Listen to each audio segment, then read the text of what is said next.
नमस्कार छात्रों, आज हम कक्षा 12वीं के काला असाइनमेंट प्रश्न पत्र है उसके जो क्वेश्चन पेपर है उनका सॉल्यूशन करेंगे। हमने 1 से लेके 6 तक जो क्वेश्चन पेपर है उनका विभाग सी है उसका सॉल्यूशन कर लिया है। अगर आपने ना देखा हो तो नीचे दिया गया डिस्क्रिप्शन बॉक्स है उसमें उसका लिंक अवेलेबल है, तो आप देख सकते हैं। तो अब हम देखेंगे विभाग ए, जिसमें है निम्नलिखित प्रश्नों के उत्तर दिए गए विकल्पों में से सही विकल्प चुनकर लिखिए। पंडित आलोपी दिन ने हंसकर कहा, आंसर क्या आएगा? तो जो 4 विकल्प है उनमें से हमें लिखना है। पहला है वेतन के साथ ऊपरी आमदनी भी लेना, दूसरा है गाड़ियों कहाँ जाएंगी, तीसरा है हम सरकारी हुक्म को नहीं मानते, और चौथा जो डी है अब इससे अधिक मेरा साहस नहीं। तो आंसर आएगा सी, हम सरकारी हुक्म को नहीं मानते। दूसरा है राम का मुकुट इतना भारी उड़ता है कि ऑप्शन ए उन्हें दूसरे का सहारा लेना पड़ता है, ऑप्शन बी मुकुट धारण ही नहीं करते, सी राम उस बोझ से करा उठते हैं, या डी पूरी ताकत लगानी पड़ती है। तो आंसर आएगा ऑप्शन सी, राम उस बोझ से कराह उठते हैं। तीसरा है लेखक अपने पुश्तैनी मकान में हमेशा कहाँ बैठते थे? ए है आंगन, बी पूजा वाले कमरे में, सी छत, डी दालान। आंसर आएगा डी दालान में बैठते थे। चौथा है सोमा बुआ की पड़ोसन का नाम क्या था? A Radha, B Rupa, C Rohini, D Rashmi. Answer आएगा ऑप्शन ए राधा। पांचवा है अग्निकुंड सिकुड़कर क्या बन गया? Option A radium, B uranium, C पृथ्वी, डी कुछ भी नहीं। आंसर आएगा सी पृथ्वी। छठा है किस साल में सुभाष बाबू को कलकत्ता कांग्रेस में ठोकर मिली? 1918, 1928, 1914 या 29? तो आंसर आएगा 1928, ऑप्शन बी। सातवां है खटका होने पर दरवाज़ा खुला तो? ऑप्शन ए है प्रकाश खड़ा है, बी है कुत्ता खड़ा है, सी है मित्र खड़ा है, या डी कोई नहीं खड़ा है। तो आंसर आएगा बी कुत्ता खड़ा है। आठवां है नमक का दरोगा पाठ के लेखक कौन है? जयशंकर प्रसाद, नागार्जुन, मुंशी प्रेमचंद या नरेश मेहता? तो आंसर आएगा मुंशी प्रेमचंद। अब है रचना के साथ योग्य पात्र का जोड़ा मिलाकर लिखिए। अकेली रचना है उसके साथ पात्र आएंगे राधा भाभी। तो अब हमारे पास 2 ऑप्शन है। जब हम 10वां हमारा आंसर लिखते हैं सुभाष मानव, सुभाष महामानव, वजीर अली या महात्मा गांधी? तो आंसर आएगा महात्मा गांधी। 11वां है घाव पर रेडियम किस प्रकार उपयोगी होता है? ठीक है, हम घाव पर रेडियम है उसे किस तरह से यूज कर सकते हैं? तो आंसर आएगा हमारा नासूर के रोगियों की चिकित्सा में रेडियम बहुत उपयोगी है। घाव के निकट जाते ही रेडियम का प्रकाश किरण घाव पर पढ़कर उसके साथ जो उसके विष है उसको दूर कर देता है, तो इस प्रकार उपयोगी है। अब है बुजुर्ग मित्र लेखक ने परसाई जी से क्या कहा?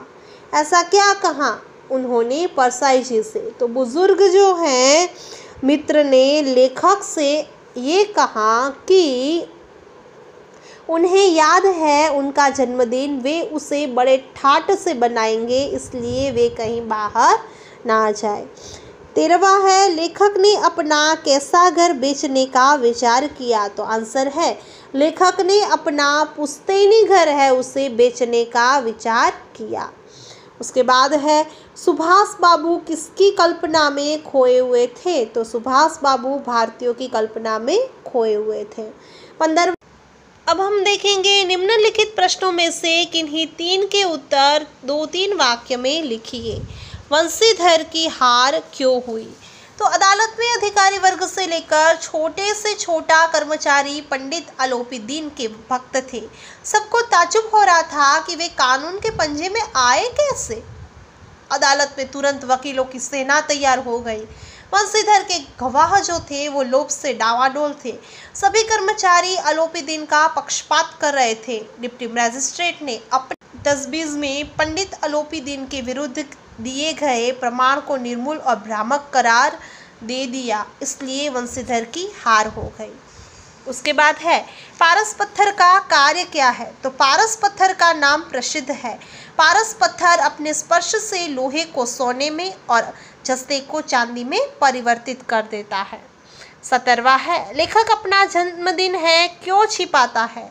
तो लेखक नहीं चाहता कि लोग उसका जन्मदिन मनाएं और उसका अभिनंदन करें, इसलिए वो अपना जन्मदिन छिपाता है। उसके बाद है सुभाष बाबू युद्ध को कौन सी संधि समझते थे? तो सुभाष बाबू भारत की आज़ादी के लिए युद्ध का उपयोग करने के लिए निश्चिंत थे। वे युद्ध को प्रभु द्वारा प्राप्त स्वर्ण संधि समझते थे।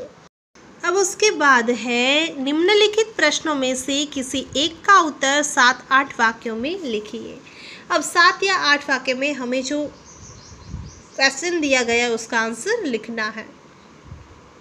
सोमा बुआ का जीवन संघर्ष अपने शब्दों में लिखिए। तो सोमा बुआ वैसे तो बड़ी जीवंत महिला है, पर जवान पुत्र की मृत्यु के सदमे से पति उसके घर बार छोड़कर सन्यासी हो गए हैं।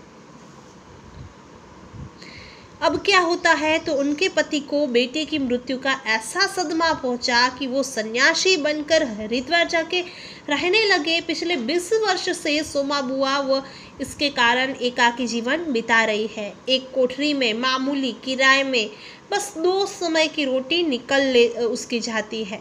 सन्यासी पति साल में 1 महीने के लिए घर आते हैं। वे एकदम रूखे स्वभाव के व्यक्ति हैं। वे सोमा बुआ का प्रति उनको कोई स्नेह नहीं रहता। पति पत्नी में अक्सर कहासुनी होती रहती है। उसके आने पर सोमा बुआ का पास पड़ोसन में जाना और किसी से मिलना जुलना भी बंद हो जाता है।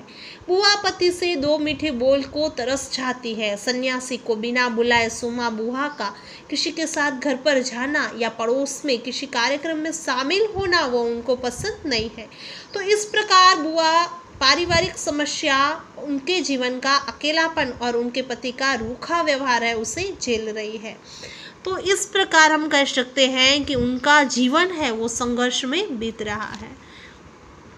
21वां है पंडित अलोपी दिन के व्यक्तित्व का चारित्र है उसके बारे में वर्णन करना है हमें कि पंडित अलोपी दिन है वो कैसे व्यक्ति हैं। ठीक है, उनके बारे में, उनका जो चारित्र है उनके बारे में परिचय देना है।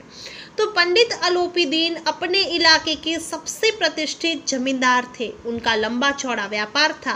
वे बड़े चलते पुर्जे आदमी थे। अफसरों, अधिकारियों से लेकर हर छोटे बड़े आदमी पर उनका एहसान था। अपने सजीले रथ पर सवार होकर चलना उनका शौक था। उनका लक्ष्मी जी पर अखंड विश्वास था। वे संसार ही नहीं स्वर्ग पर भी लक्ष्मी का राज्य होने की बात कहते थे। वे न्याय और नीति सबको लक्ष्मी जी के खिलौने मानते थे और उन्हें ऐसा लगता था कि वे अपने प्रभाव के बल पर अदालत का न्याय भी अपने पक्ष में करवा सकते हैं और कार्य सिद्ध होने पर स्वजन बांधवों को रुपये लुटाना उनका शौक था। तो इस प्रकार उनका ऐसा व्यक्तित्व था। तो यहाँ पे हमारा सेक्शन ए है वो कंप्लीट होता है। सेक्शन बी है उसका वीडियो हम अब आने वाली वीडियो में उसका सॉल्यूशन हम आपके समक्ष रजू करेंगे। तो ऐसा है कि आपको ये मेरा सॉल्यूशन है वो उपयोगी साबित हुआ होगा। So wish you all the best. Like, share and subscribe. Bye bye.